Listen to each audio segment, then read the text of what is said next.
طيب، ما هي نصيحتك لشخص هيبدأ في تعلم اللغات؟ السؤال الثاني: أعطني سر يسهل عليك تعلم أي لغة بالعالم. أكيد إخواني الكرام، أولا اسأل نفسك ما الغرض أو لماذا تريد أن تتعلم اللغة التي اخترتها لكي تعرف من أين تبدأ.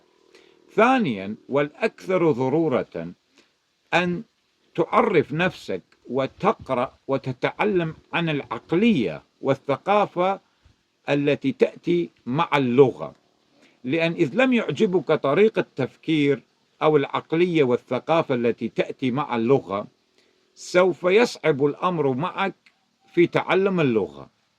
أما إذا أحببت طريقة التفكير والثقافة والعقلية التي تأتي مع اللغة، سوف تتعلمها بسهولة وبطريقة صحيحة.